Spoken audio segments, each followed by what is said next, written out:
First off, I'd like to welcome you, Lou, to today's podcast, and thank you so much for sharing your success story with us.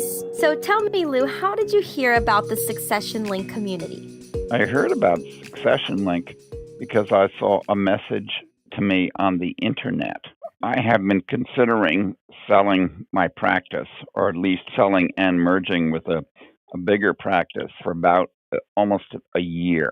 I first got various notifications for Succession Link in the Northern Virginia area, and I talked to a couple of firms, and it was just obviously not going to work out. They were not interested in taking on clients with less than $1 million of liquid assets, and they had very high thresholds, and they also didn't want to take a small practice on. So by joining Succession Link, which was easy to do, and you walked me through it, I all of a sudden got into a whole new world of potential buyers.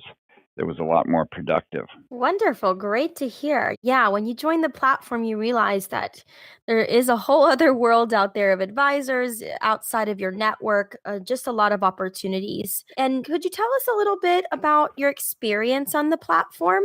When I signed up, I got a lot of potential buyers, and some bigger groups and some smaller. A lot of them seemed rather enthusiastic or quite enthusiastic. And the problem for me was to filter out the ones that would really be successful and make sense for me.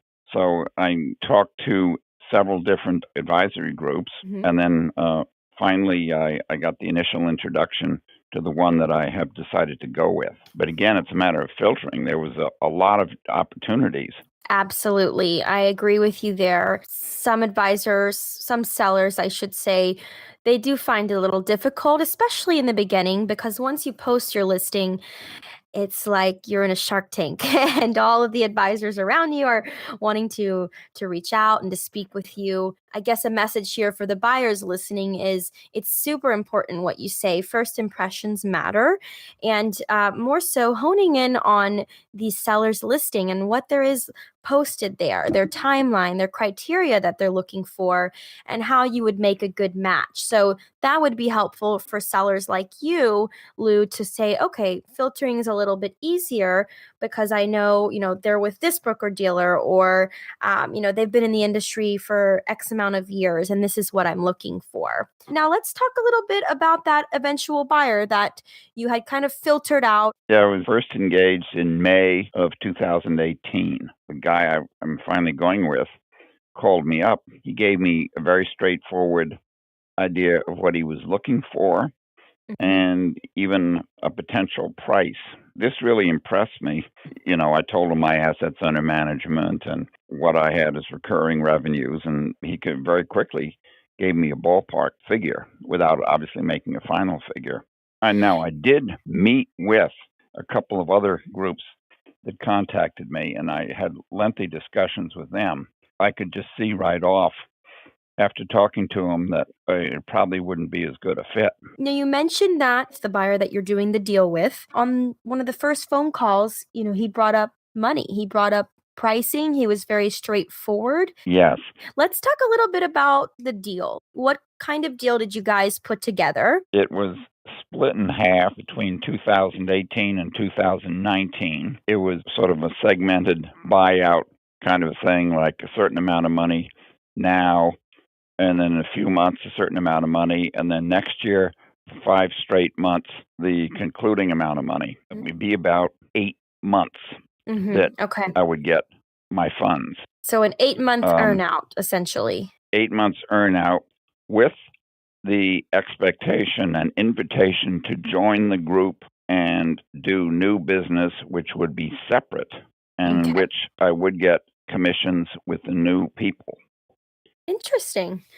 Okay. And now the earnout is also based on the accounts that are transferred over, correct? 100%. Yes, absolutely. It's based on assets under management and the percentage that is in recurring revenues, such as advisory accounts or C-share mutual funds, things like that, where you're not, for instance, if you do a variable annuity and you take the commission up front and it's a 7-year annuity, they're not going to immediately start getting revenues on that.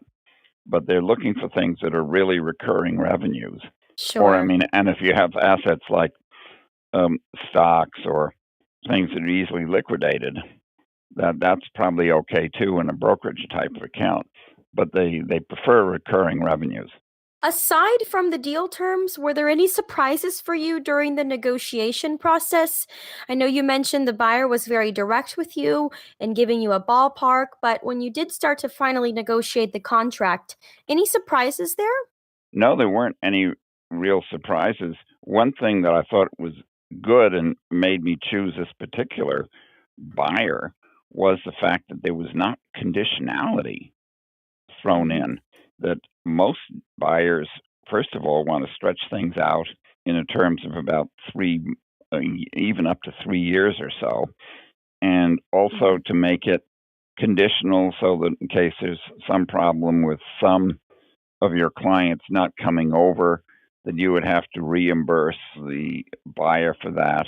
And I did not have any at this time. So that's Okay. big. Yeah, that is wonderful. I would say that's a great deal. So, Lou, what does life look like for you over the transition period? It looks like that as of next year, that I would be transferring the client's revenues to the new advisor, but that I would still keep my same rep number along with theirs for these clients, and that I would be expected to service them for about a year's period so that they would be comfortable in the transition.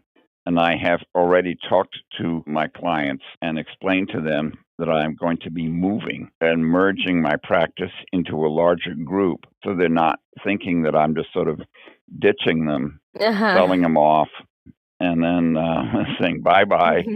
And then they have to adjust to a totally new group of people. I think that's Yeah, very important. absolutely. A smooth transition for the clients. Yeah, so they know who they can, right, so they're not totally dealing with totally new people all of a sudden, and they don't know what to expect. So, after that year is up, what will you be doing then? It depends on how much new business I get.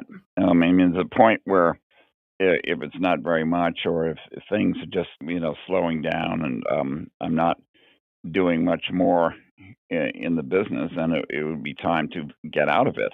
If Hmm. I am, if I can, on the other hand, get a significant amount of new business, millions and millions of new assets under management, then it could be worth staying on.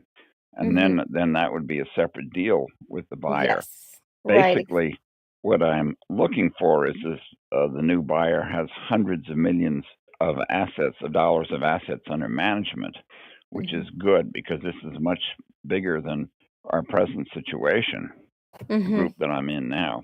And I Hmm. think that gives you a lot of leverage. All of that help there. Right. That's Yeah. I completely agree with you. For anybody else that's listening, is there any advice that you could give out there to any advisors who are maybe contemplating joining the platform? Yeah. Make sure that it's a definite offer, and it's not something where it's based on percentages of assets transitioning or things like that, where you have no real idea of how much money you're going to get. Secondly, I think it's very important that the buyer does give you the offer of staying on and working with them, and making a deal so that it's worth your while to stay on, service your existing clients, even though the revenues would go to the new people. You would have a chance to get new business, and also make use of the economies of scale of the new buyer. Yeah, I think maybe for some sellers that would actually suit them. For others, I think maybe just looking to retire and walk away from the business. But I Hmm. see what you're saying, absolutely. The economies of scale and all the opportunities there that come along with, sort of moving into a larger firm. Also, I think what's important, what you noted there, is at least staying on for the transition period to help with the Yeah. client introductions. I think that is key. I think it's very important. I agree with you. Wonderful. Well, I just want to say, Lou, thank you so very much for sharing all of the information that you shared with us today. I know that that was super helpful for all of our listeners who just are curious about what kind of deals are happening on the platform. And of course, thank you for being such a great member. You were easy to work with, and it was an absolute pleasure. Okay, thank you very much, Diana. I enjoyed it. You're welcome. Take care.